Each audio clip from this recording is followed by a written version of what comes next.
নমস্কার, আমি ডক্টর অভিক ঘোষ। আজকে আমরা আবারও রেনাল স্টোনের ব্যাপারে কথা বলবো। রেনাল স্টোন নিয়ে পেশেন্ট আমার কাছে এসেছিলেন আজ থেকে 4 বছর আগে। 4 বছর আগে ওনার রিঙ্কু পাল, ওনার তখন বয়স ছিল 32 বছর। উনি ফার্স্টেই যখন ধরা পড়ে লোকাল ডক্টর দেখি তিনি ডিটেকশন করেছিলেন ইউএসজি করে লেফট ইউরেটারের মধ্যে, মানে কিডনির পরে যে পাইপলাইনটা ব্লাডের সঙ্গে মেশে ওইখানটায় একটা 5 মিলিমিটারের একটা স্টোন আছে, এবং তার জন্য তার যে প্রবলেমটা হয়েছিল সেটা হচ্ছে ব্যথা হতো, এবং পেশেন্ট এই ব্যথার জন্যই ডাক্তার দেখিয়েছিলেন, এবং ডাক্তার দেখানোর পরে পেশেন্টকে ইউএসজি করতে বলা হয় আর সেখান থেকে ডিটেকশন হয় তার রেনাল স্টোন আছে। যথারীতি উনি তারপরে আমার কাছে চলে আসেন আজ থেকে 4 বছর আগে। আমরা প্রেডিকশন করেছিলাম যেহেতু ওইখানটায় আছে এবং জিনিসটা ছোট, সেহেতু আমরা ভেবেছিলাম একটু বেশি করে জল খাওয়া, একটু বেশি করে একটু আনারস খাওয়া, একটু ওষুধ খাওয়া, এই 3টে পদ বলেছিলাম। বলে পেশেন্টকে যখন ছাড়ি তার 1 মাস বাদে পেশেন্ট আবার এসে আবার ইউএসজি করে নিয়ে আসে, তাতে আমরা পেয়েছিলাম যে পাথরটা সেখানে আর নেই। তাই এইভাবে একটা রেনাল স্টোনের পেশেন্ট যতটা প্যানিক হয়ে গেছিলেন, আশেপাশে থেকে যেটা শুনেছিলেন বা ডাক্তারবাবু দেখিয়েছিলেন তারা লেজারের কথা বলেছিলেন, তো সেখান থেকে প্যানিক হওয়ার নেই, যেহেতু স্টোনটা ছোট ছিল এবং তার ব্যথা হচ্ছিল।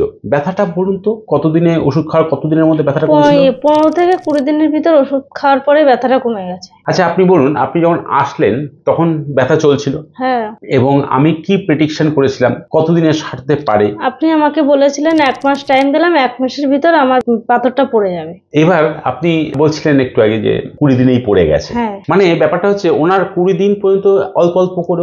আচ্ছা, ব্যথাটা প্রথম অবস্থায় তার ইন্টেন্সিটি কতটা ছিল?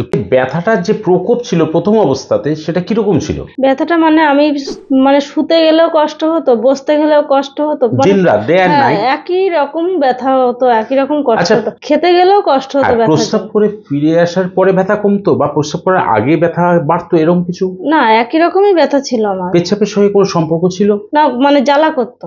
জ্বালাও করতো। আর পেচ্ছাপ করে ফিরে আসলে কি ব্যথাটা কমতো? না, একই রকমই ব্যথা থাকতো, কিন্তু প্রস্রাব করতে গেলেও জ্বালা করতো, করে আসলেও জ্বালা করতো। আর এইভাবে ভুগছিলেন কতদিন?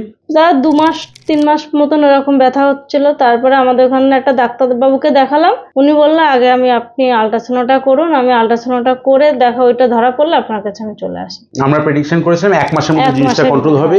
20 দিন পরে উনি ব্যথাটা কমে গেল। তারপরে বাথরুমের ওই প্রস্রাবের ওটা জ্বালা যন্ত্রণাটাও কমে গেল, কিন্তু উনি কিছু খুঁজে পাননি। এতটাই ছোট, ওটা গুঁড়ো গুঁড়ো হয়ে বেরিয়ে গেছে, উনি আর কালেক্ট করতে পারেননি। না, সেটা বুঝতেই পারিনি যে আমার ওটা কখন বেরিয়ে গেছে। ওই জ্বালা যন্ত্রণা কমে যাওয়ার পরেই আমি বুঝতে পারলাম যে আমার ওটা নেই। হ্যাঁ, তারপর ইউএসজি করে দেখা গেল পাথরটা নেই। এই ছিল আমাদের একটা রেনাল স্টোনের কেস, যেটা কিনা হোমিওপ্যাথি ওষুধ দিয়ে কন্ট্রোল করা হয়েছে। পেশেন্ট 4 বছর আগে আমার কাছে এসেছিলেন, হোমিওপ্যাথি ওষুধ খেয়ে তার আস্তে আস্তে ব্যথাটাও যেরকম কমে যায়, পেচ্ছাপের জ্বালাটাও কমে যায়, এবং 20 দিন পরে তার টোটালটা ক্লিয়ার হয়ে যাওয়ার পরে ইউএসজি করে দেখা গেল যে তার রেনাল স্টোন নেই। তাহলে রেনাল স্টোনের ওপর হোমিওপ্যাথি ওষুধ কাজ করে। এই জায়গাটায় লেজার করার কথা একটা উঠেছিল, কিন্তু ওষুধের দ্বারাই সেটা কন্ট্রোল করা হয়েছিল। তাহলে হোমিওপ্যাথি ওষুধ কিন্তু রেনাল স্টোনের ওপর দারুণ কাজ করে, এটাই দেখানোর ছিল।